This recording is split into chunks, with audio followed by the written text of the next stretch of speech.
I'm going to wait a moment till we're on Facebook Live.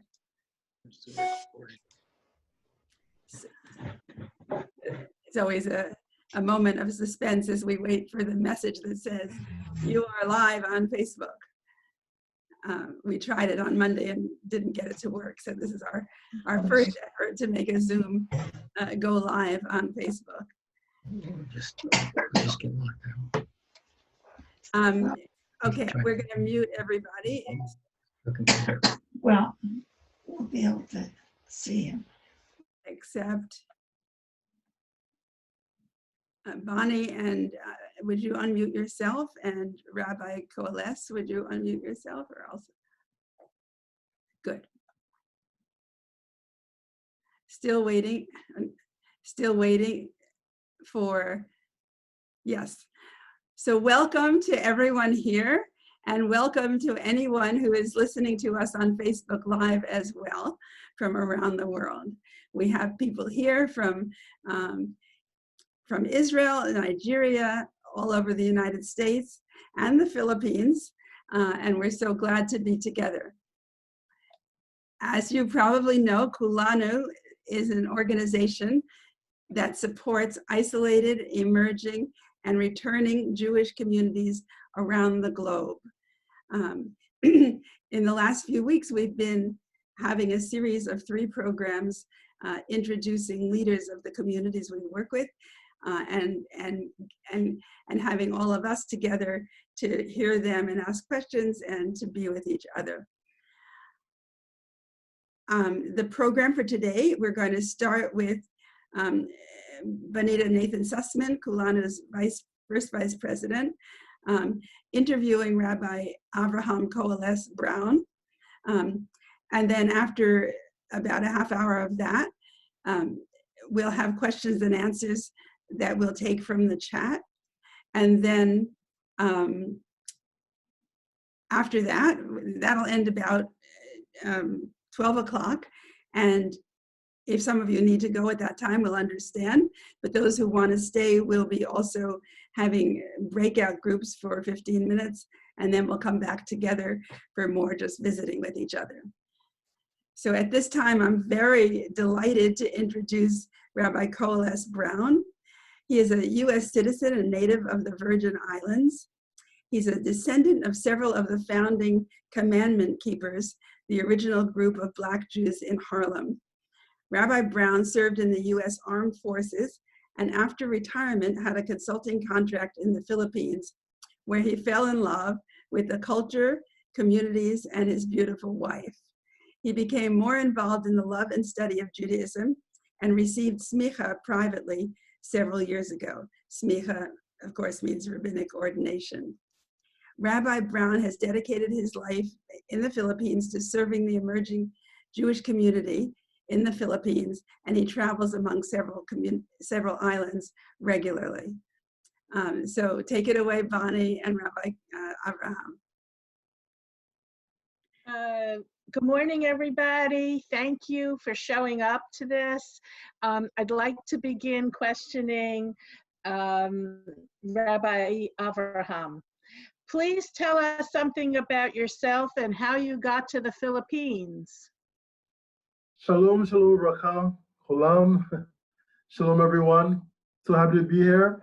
I am Rabbi Avraham Coalesce, and you can call me Rabbi Avraham or Rabbi Coalesce, whichever you like. I want to give thanks first to Hashem for the great opportunity to be able to speak to everyone who's able to hear, number one. Number two, I want to give thanks to our Kulanu for all of their assistance, for their help, for their love, for their friendship, for all the work that they do globally. I want to give thanks to everyone who's here because everyone who's here supporting Kulanu.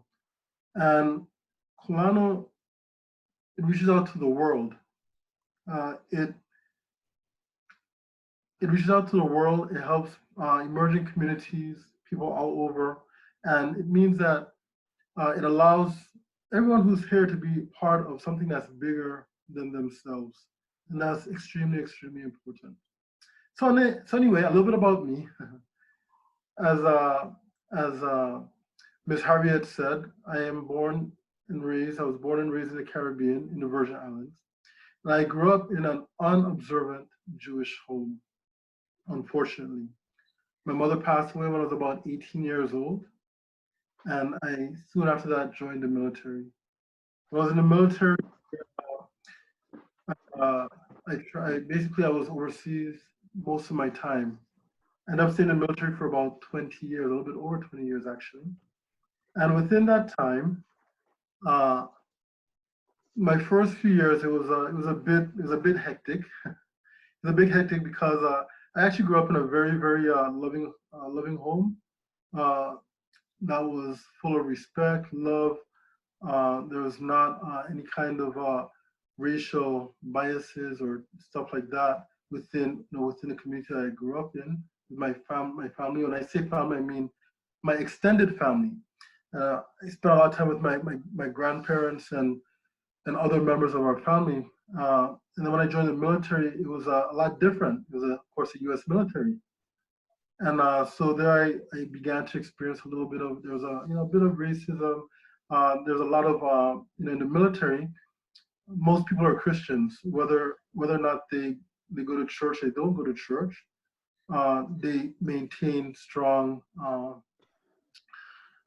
sentiments in a sense, especially strong sentiments against people of the Jewish faith, where people might say stuff like, this was back then. Now it's a lot different because for many different reasons. But it was hard my first few years.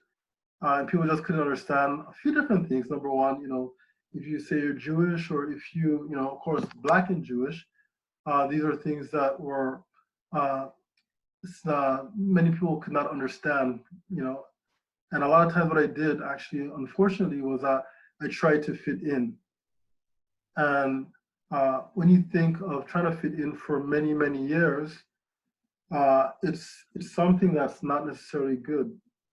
And basically what happened was that after a certain amount of time in the military, I think probably a little bit more than 14 years in the military, I began questioning some things, a lot of different things with myself. Being in the military, I ended up going to war a lot. And like I said, I was overseas. And you start to question things. You look at yourself and you think about what is the purpose of life. You think about your heritage and stuff like this. And there's some serious questions that you begin to ask. And I began asking some of these questions. And if in military talk, I guess, if you're in the Army, I was actually in the Navy, but in the Army, or doing any kind of land navigation, or actually driving, now everyone has GPSs in their phones or in their cars and stuff like that. If you know where you're going in life, it is easy to get to your destination. But if you don't know where you're going, it's hard to get to your destination. And if you don't know what the purpose is of your life, you don't know how to get there. And I began questioning myself, what is the purpose of life? And actually, this was a question I had asked myself, from since very, very young, actually. It was a recurring question that I had always asked myself. And the truth of the matter is that I never, personally, I didn't like my answer. I didn't like the answer that I thought I was receiving. I would actually pray about it a lot growing up. And it seemed to me that the answer that kept coming back to me was, your job is to learn about Torah and teach Torah. And I thought that this was, I didn't necessarily like this kind of answer, but I never got a different answer, actually. Every time I prayed about it, I thought about it. I kind of looked at, I had lots of lists of the things I thought that I really liked and people would ask. And growing up in the Caribbean, this was something that was always asked to children. What do you want to do when you grow up? What will you do? What do you want to achieve? And so, my answer would change often. Sometimes I would say, I want to be an investigator, or I want to be a race car driver, or I want to be a pilot, all these things. But deep inside, I knew that this was not what I was called to do. My father would say, if you heard someone asking me this question, he would say, no, he's going to be a lawyer, he's going to be an attorney. But that I knew that was not what I was supposed to do. So when I joined the military, and for all these years, being at war and all this sort of stuff, lots of pikuach nefesh, I began questioning lots of different things. And I realized that I wasn't where I was supposed to be. I started to make shuvah. I started to become Baal Teshuvah after some years. And of course, I had a lot of garbage. I had a lot of trash in my life. I had a lot of things that had to be changed. And I had my job was actually I won't talk about my job because, of course, it's a sensitive nature. But my job was an exciting job. I thought it was very, very exciting. And I was always learning. And the people that I worked with, they're very, very intelligent people. I would say some of probably the most intelligent people in the military.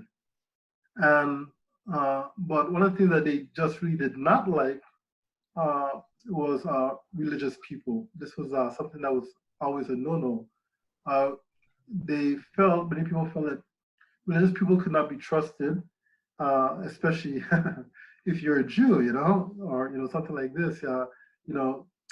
So I continue to keep things really to myself. My pursuits, what was going on inside.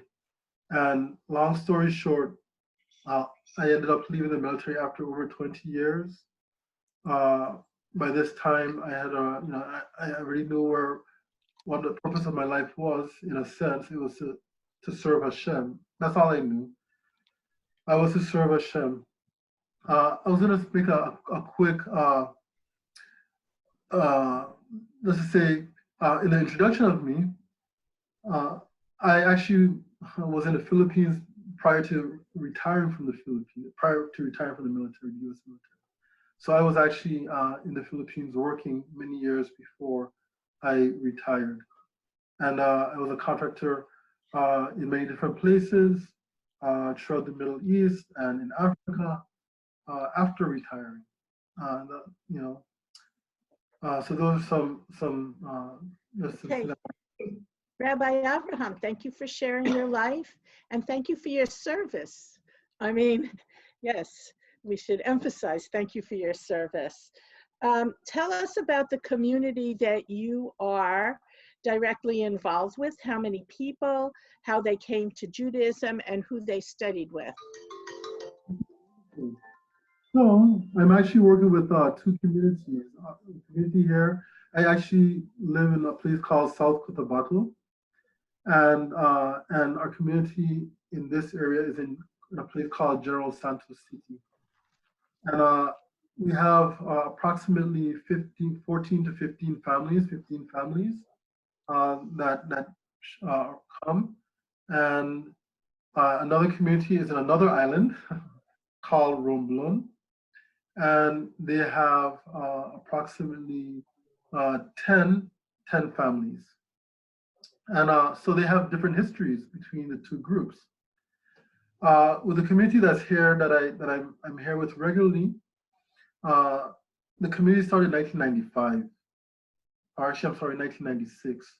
And of course, here in the Philippines, the majority of people are Catholic or were Catholic. Today, you have many people who are Protestant and Seventh-day Adventist, and they have other names of churches that they have. But the majority of people are Christians, and so the people here, many of the people within the community here, actually in Jensan, they are what we would call Zera Israel, the seeds of Israel, and many of these people, whether it's by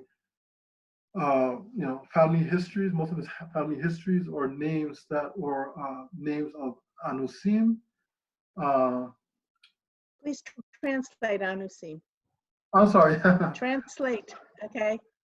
Yes, the last one, the ones who are considered as conversos or Moranos.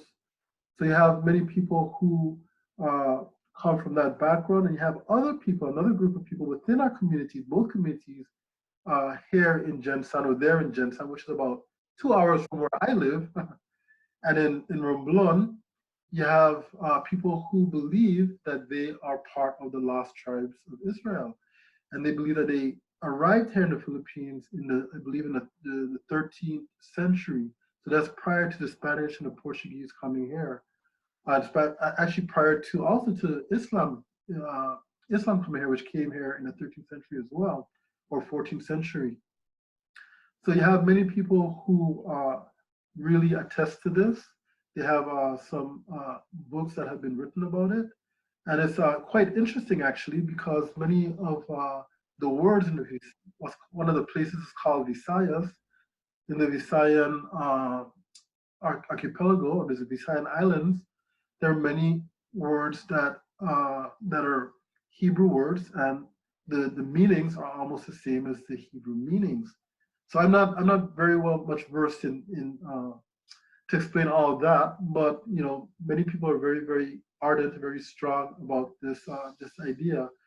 And so within the community here in Jensen, in Mindanao, many of those people are very strong in the belief that they are the children of the lost tribes of Israel. And some of them, another group that I've spoken to that's not part of our group, they call themselves Balik Hebrew, and they actually push this ideology very strongly. Wow, thank you. So there are two groups, basically, to summarize, there are two groups that call themselves from Zerah Yisrael, from the seed of Israel, and one of them claims descendancy from lost tribes, and the other one claims descendancy from the Inquisition, children of the Inquisition, right? Is that, I got it right? Right? Okay. And you told us a little bit about the other Jewish communities in the Philippines, the other emerging communities. How many other emerging communities are there? About how many people in total? Okay, well, there's a few. So when I found out that there are communities here, because I didn't know that there are other communities here, I went out and I went to go visit. I told him hello.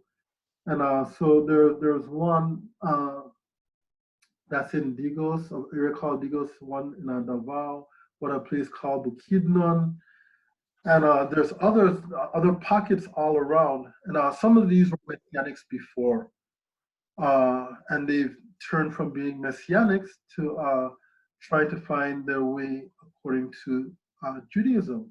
And there's a large Noahide group or groups here in the Philippines as well.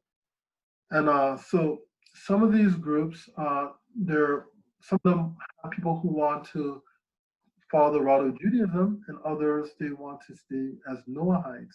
So you have all these different groups. There are many groups, not only in Mindanao, but in Cebu, in the main island of Luzon, from my understanding.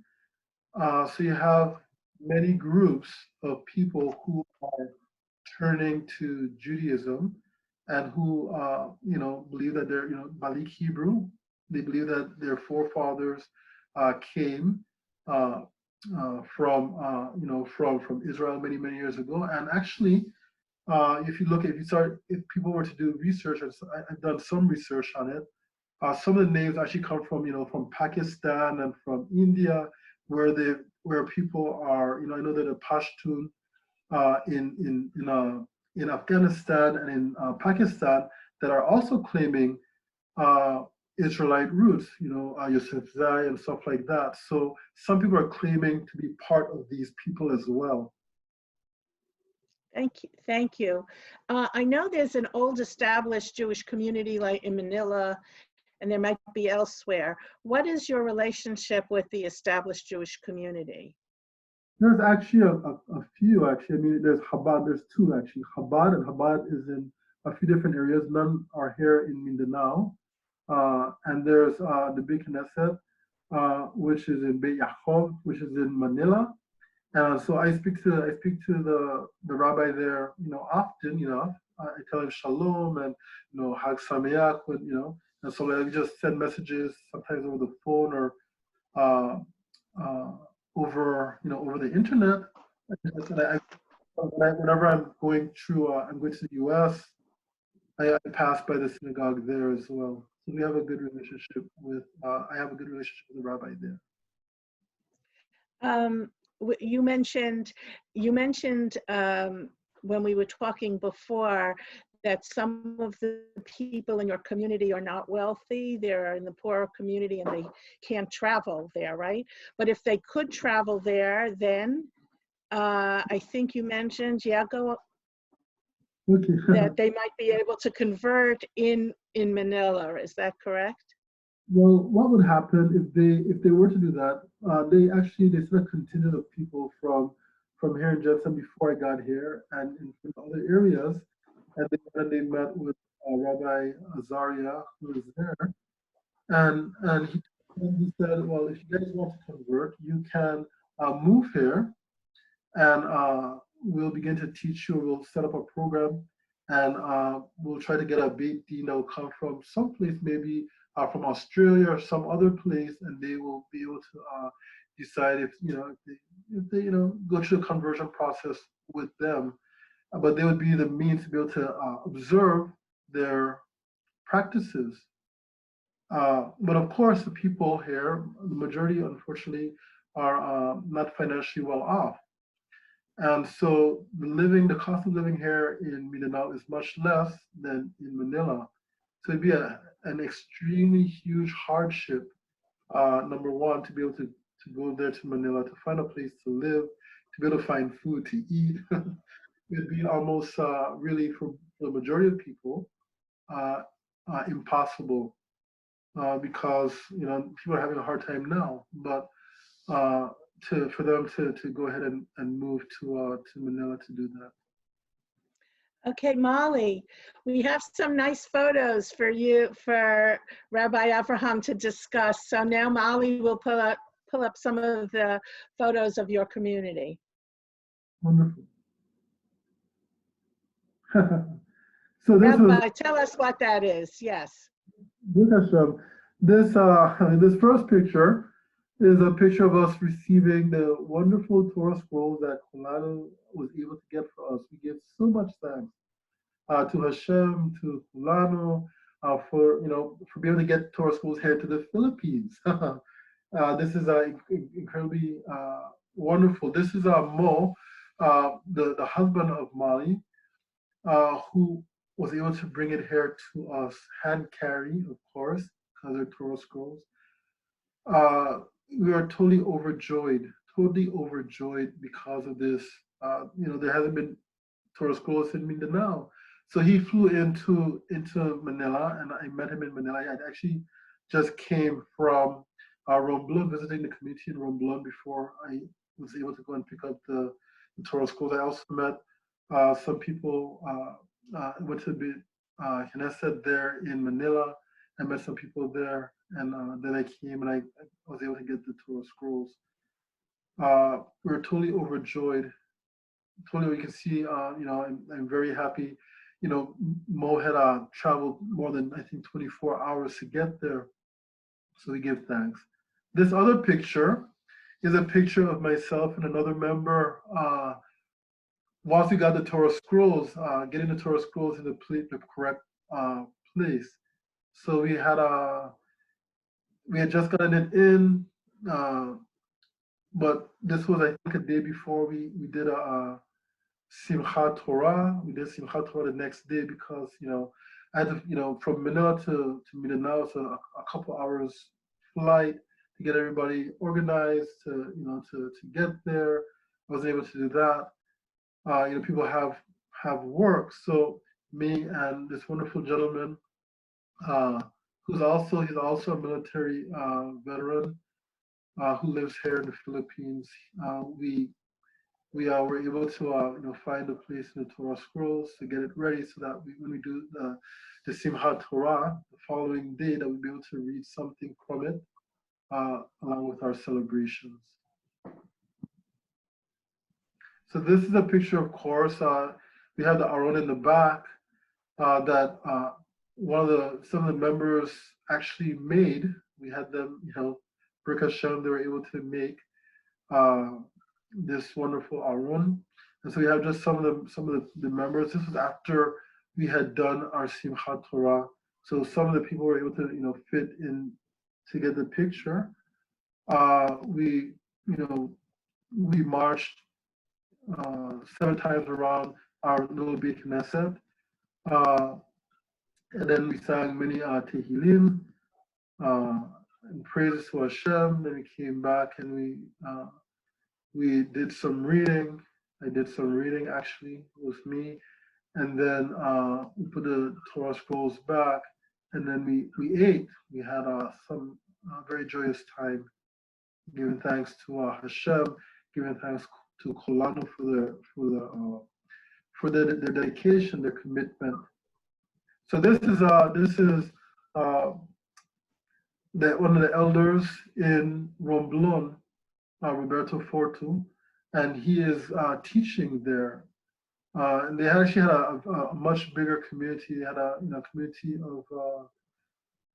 of more than I think at one time about 200 people. I didn't even tell you how much people from the other communities. And I'm sorry.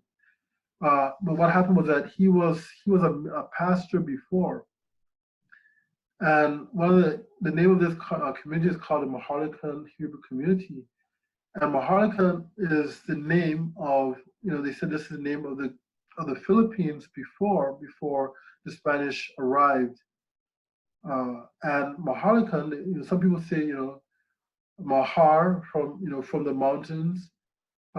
Is some of the words that come from the Hebrew words for the name of the Philippines. And so anyway, he was a Christian pastor before he started doing his studies, and he was saying, I'm in the wrong place. Christianity is wrong. Basically, he became a messianic, and from a messianic, he decided that he realized that according to himself that he is one of the children of Israel. And so this is something that he was teaching with other teachers that he had outside of the Philippines. And I think as he started teaching things against Christianity, many people started to fall away. So now there's about 10 families, I believe. And this is us at our I think this was after Shabbat. This was our Motzei Shabbat, and we were just doing a Arvit. And we generally have a later Arvit because we want to make sure that no one's going home earlier. If you see outside, it's actually quite dark. So we're just having a Arvit service, and after this, we would do a Havdalah, and then maybe a little bit of celebration, and people go home. And generally what would happen with that is that I live 2 hours away from General Santos. This is where the majority of the community is in General Santos. So generally I would go down to General Santos on a Friday afternoon. So I try to get there on a Friday morning. But on Friday afternoon, be able to do Mincha and Kabbalat Shabbat, and then people who would arrive there, so we do that, and then some people would stay over, so they would stay in the Beit Knesset until Motzei Shabbat, and then go home.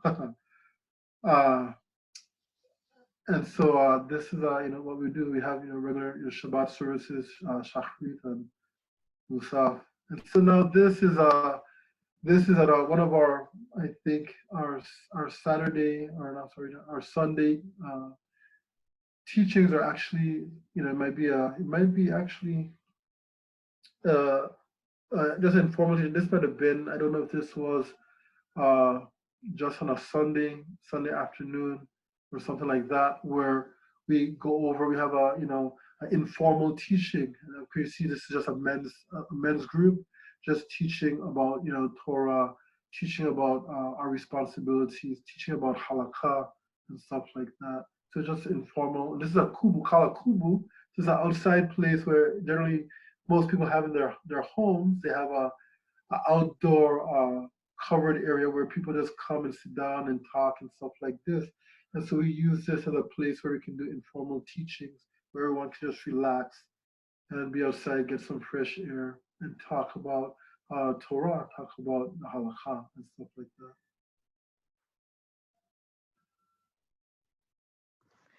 Oh, that was wonderful. I think we get a bigger insight into community when we actually see the faces. And we're so happy that we were able to get for you a Sefer Torah. Okay, how has the coronavirus affected your community? Has the coronavirus affected your community, and in what ways?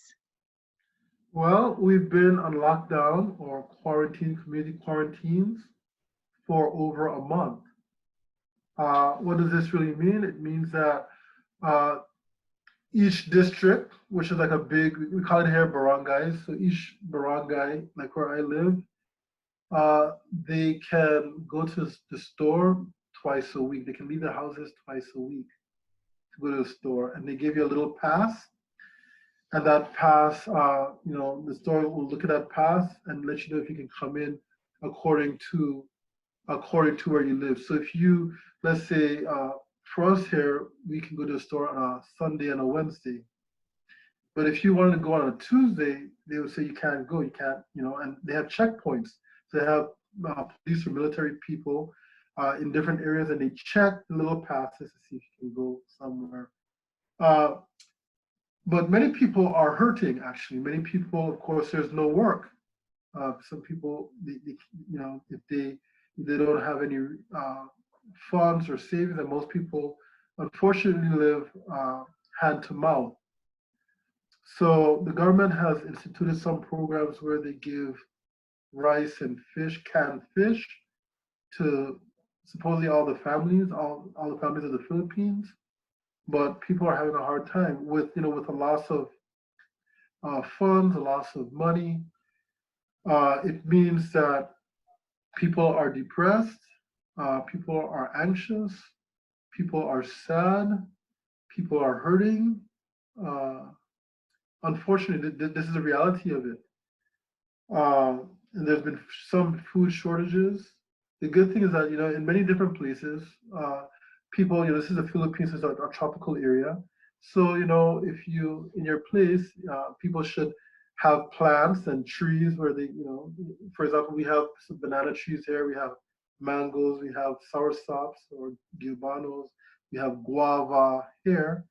And we also here in our place, we raise animals. So I have sheep and I have goats, I have fowl, turkeys and chickens. So I can just go and slaughter and do a shahita.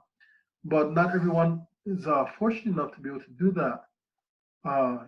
So people might have some, it's not necessarily very easy for everyone. It's very, very hard actually for many. I think that's kind of true for all of this planet at this point. I think we have people suffering wherever people are found. The last question before we go to questions and answers, the questions that Barbara Vinnick, who's on our board and secretary of the board, will pose from the chats, you can put your questions on in the chat, is how has Kulanu helped you? Baruch Hashem is all, Ideshi what I say, Baruch Hashem. Thank you, Hashem, for Kulanu. So I'll start off with saying that they've helped, you all have helped, Kulanu has helped monetarily.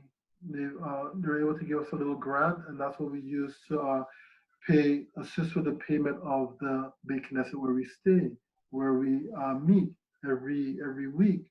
Of course, we haven't met for over a month. They've also assisted with the Torah scrolls, and everyone knows how important Torah scrolls are, how extremely important Torah scrolls are. Kulanu has helped with Humashim.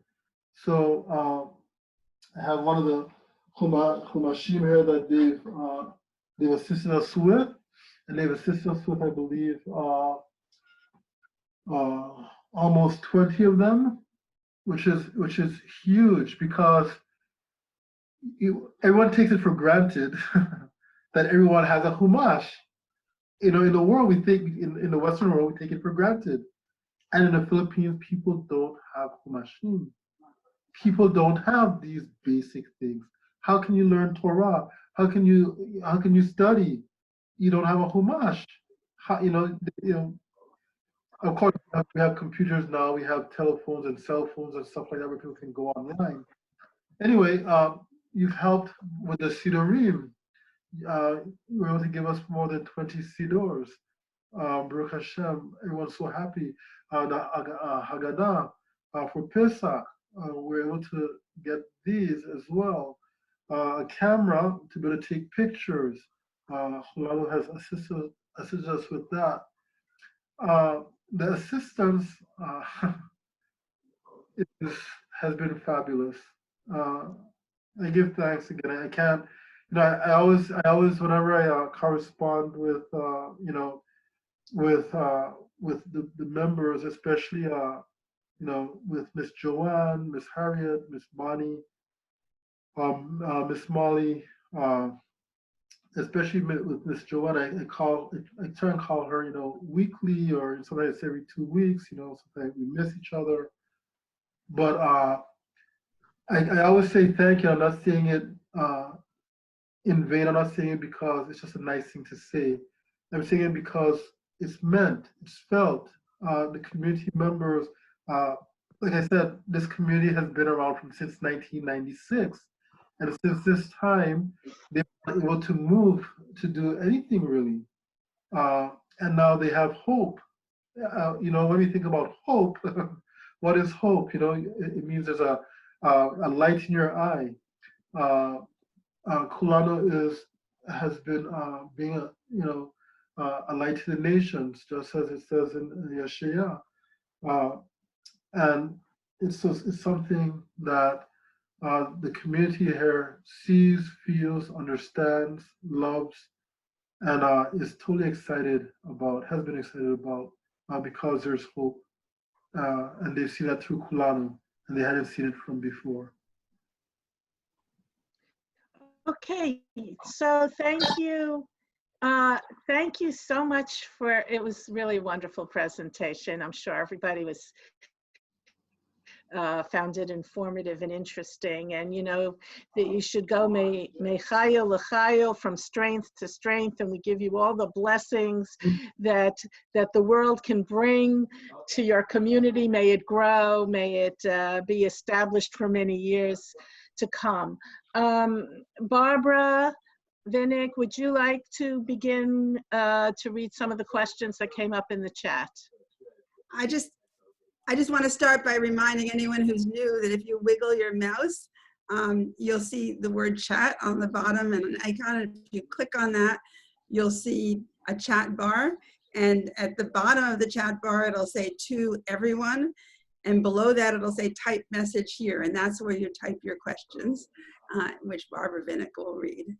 Barbara Vinnick is secretary of the Kulanu board. She's been on our board since 2007. We got to know her when she was writing books about Jews around the world. Barbara. Thanks, Harriet. And thank you, Rabbi Avraham. That was wonderful. First of all, this is from Joanne Friedman, who's our wonderful administrator, and I forget what her title is, but she does everything. And she just reminded us that the Torah was a gift from the Tree of Life congregation in Oil City, Pennsylvania, which unfortunately was closing, and donated 2 Torahs to Kulanu for our communities, and we're very appreciative of that.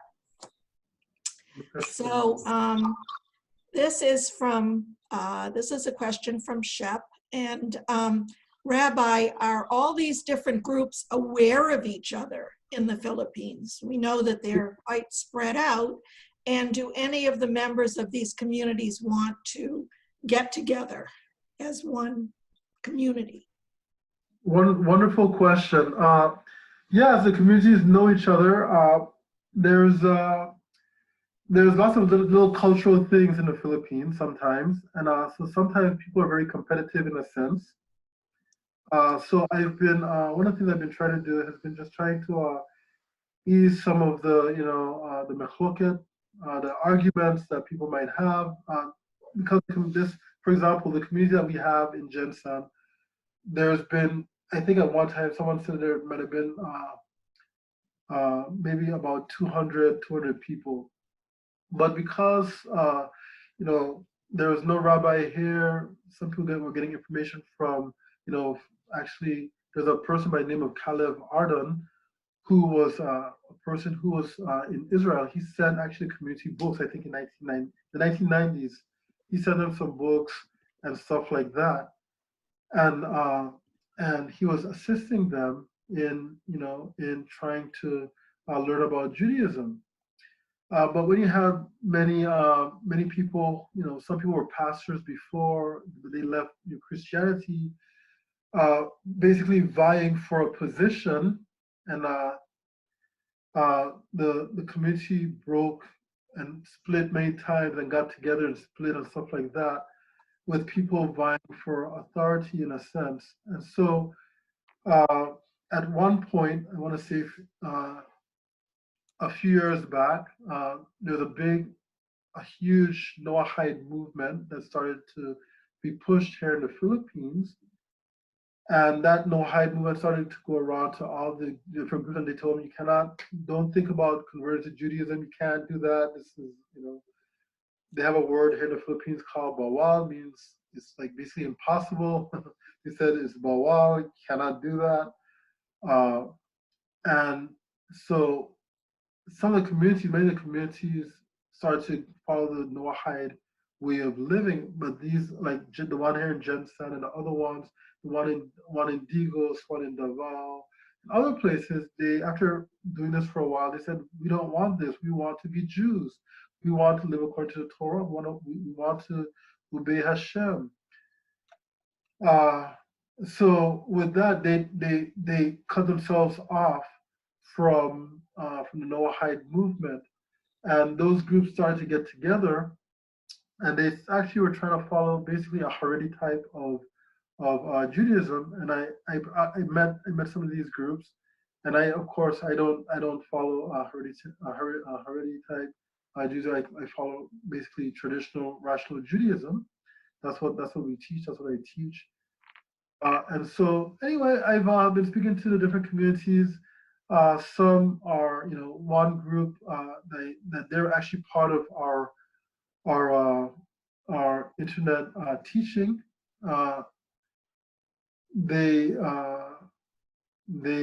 They're part of us, I guess, in a sense.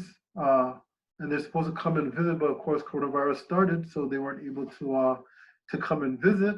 But I've opened up our area, this area actually where I live, for, this is where actually we do our Yom Tovim, our festival, our feast days. We try to do it over here because we have a big space. I have the animals, I'm the one to do the shita, and we have an area that maybe Bezrat Hashem that we'll be able to transform into a Beit Knesset over here. Maybe we don't know what Hashem has in store, but maybe we can do something like that. But we want to have we've been having the Yom Tovim, the festival days here, and we've invited the different communities to come and participate, to be a part of all that we do, so that people are not feeling isolated, and can be part of a larger community, and to assist in their process if they want to go through the process of converting to Judaism, where people can be able to have shidduchim, be able to, the young ones can get married, and raise, families according to Torah and stuff like that. And so that is one of the things that we would like to do. Okay, thank you, Rabbi. Related to that, here's a question. Is there Habad in the Philippines at the moment? I think you mentioned that there is. And what's the relationship between them and the indigenous Jewish communities? Well, there's Habad, and they are in, I believe there's 4 areas where they are. One is in Manila, One's in another place called Angeles City. Another one is in Cebu, and another one is in Palawan, the island of Palawan.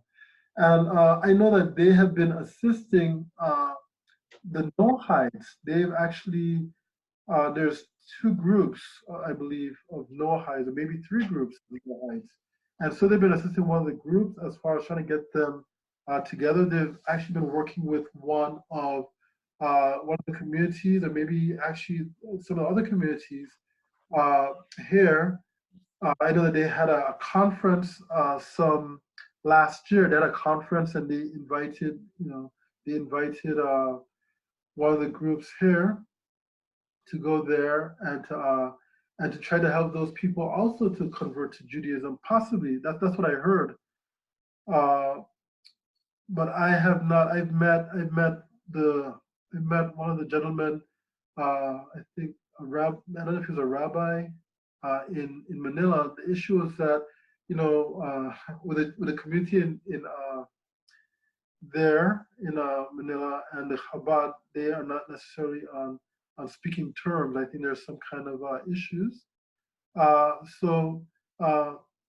But I haven't spoken to them, and because actually my time is actually when I go to Manila, I spend time at the Beit Knesset there, and I don't have time to do anything else. So I have not reached out to Habad as yet. Mhm. Do you think you will in the future? I might. I might. I don't see it as a problem. First, I don't have a problem with it. The issue is just that they're not here. They're not close by. And so when I go to Manila, I don't know where they actually are. I actually don't know where they are. But I did. What happened was that I was walking down the street. Me and one gentleman was walking down the street, and I saw someone with zitzit on. So I was like, "Whoa, shalom, how are you?" I had my zitzit, also noticeable, head coverings and everything. And so when I thought, like, "Whoa, wonderful to see you." And then, he was also very happy to see me. But then when he saw the person I was with, they weren't happy to see each other. And so it just ended like that. But I was happy to see them. Mhm. Because I believe. Here's another question. Can you tell us anything about the children in the communities? Dina wants to know. Yes, children are wonderful. They're wonderful singers. They love to sing. I'm sorry that I don't have a recording with them, but we have children from, of course, from very, very young. We have we have some newborns, and then we have some, of course, up at 18, 19 years old. So one of the things I was trying to do is try to promote some kind of youth program. The issue that, of course, I'm not very good with this. So I've been trying to work with the community, and one of the issues that I actually was having was that, for me, as I said, I'm very big on tradition, and but not just tradition, on halakha. And some of the issues that we have is, basically being able to. Before I got here, there's a lot of things together with boys and girls, and here in the Philippines we have. There's issues that we had to work out dealing with this. I would just say, so I was trying to work on a system on being able to have the groups, the same boys groups and girls groups making music and stuff like that, because we actually have the Philippines. If you know anything about the Philippines, people are very good with karaoke. I'm not good. I'm not a good singer. I've never been a good singer, but the people here in the Philippines, they're fabulous singers. So the youth program, as far as singing, that was one of the things that's important that we've been trying to push, and learning Hebrew classes and stuff like that, being able to have that something like that online, doing. And then, of course, the other issue is for them getting older, because here in the Philippines, people get pregnant early, and that's something that's a concern. It's a big concern. because these are cultural things that that has to be taken care of, and to be able to grow the community in the correct way, in the right way that I believe the Torah wants us how we're supposed to live. It takes some discipline and stuff like that, and of course there's no yeshivot, there's no yeshiva, stuff like this. So the children go to regular schools, and they're if you and the schools here are long. I think they start school at 7:30 in the morning, and they finish at maybe 4:30 or 5 o'clock in the afternoon. So this is a huge amount of time that the children are with other children who are learning other things, which is, the teachers teach a lot of things about Christianity and stuff like that in the schools. And they have prayer time, and even like on the phones, people have time to pray, and they have like, what do they call it? I think like Hail Marys or something, some kind of Catholic prayer that I think at 2 o'clock in the afternoon and maybe at 10 o'clock in the morning, that even on the phones, that happens. So it's important for us now we're trying to work on these programs. I've told them, trying to make up different letters. I tell them that, for example, Yom Tovim and Kabbalat Shabbat, but to be able to be to get out of school early, to be able to prepare for Shabbat. So these are some of the things that we've been working on. Right. About how many children are there in the communities? I would say that we have in the community here in Gensan right now, in our community, this one here, there's maybe about 20, almost 20 children or so from different age, from newborns to 2 years old, maybe about 20 children. Approximately, and in Romblon, I would say that there are maybe just maybe 12 children, something like this. Of course, different ages,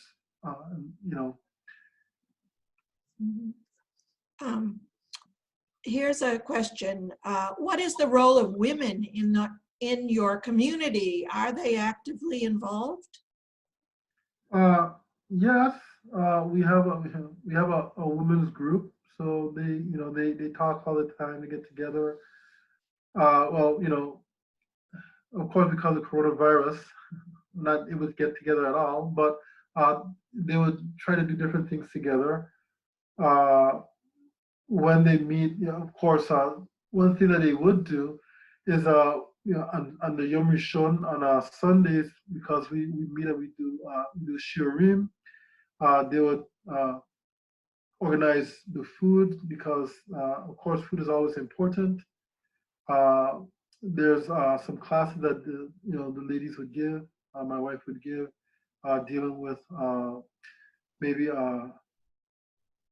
dealing with nida, different classes that dealt with that I gave, but the practical aspect with as far as doing the mikveh of the utensils or something, we get together and do these different things like that. So, and just talking about, I guess, women things that women, talk about. I'm not part of the women's group, so it's just women. So they do whatever they do in their groups, but it's based on maybe cooking, and you're talking about Torah and how that has to do, and basically about prayers, and and they do things together like that. Would you say that your community is more towards liberal or more traditional? Traditional, definitely traditional, not liberal at all. Okay, so it's not egalitarian as far as the role of women in the services. It's all traditional. Right. Okay. Let's see what time. I think we have time for a few more questions. Here's one from Bonita. Can you say something about keepers of the commandments that you are descended from, apparently? Commandment keepers. Actually, Yes, my mother, my great uncle, stuff like that. Even before that, though, we are from a Jewish lineage, a Jewish history in my family. But my mother, when she was in the U.S., going to school, she was part of the Commandment Keepers. This was in the 60s, so it wasn't founded. She wasn't a founding member. It was founded in the 1920s, basically the Commandment Keepers. They are traditional. I think that they're different now. I'm not part of them today. So I'm part of what's called the West African Jews of Diaspora. That's one of the groups that I'm part of. Los Caminos de Israel, a Sephardic group that is actually in different places of the world, mostly in South America, Central America, and Cuba. I'm part of that, and I have two other teachers that I study with. One is in Israel, and that Masorah is from the Yemen, from a Yemenite perspective, which is quite close to the West African Jews of Diaspora. Many things are very similar. It's strong on the Mishnah Torah, basically.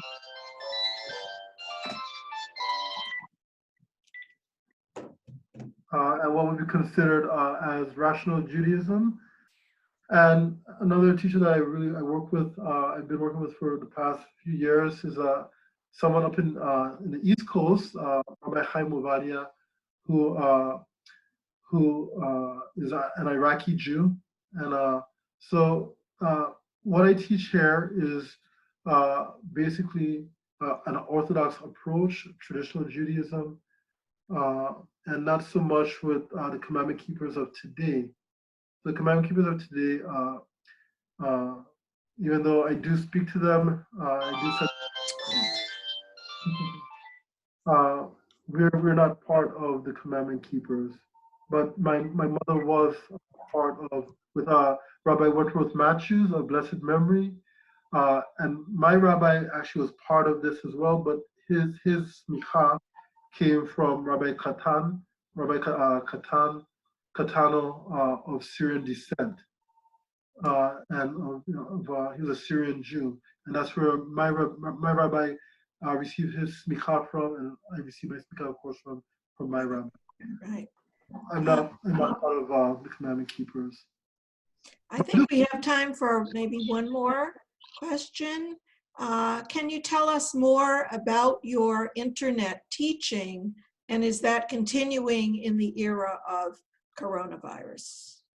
It is, yes, it's increased during coronavirus.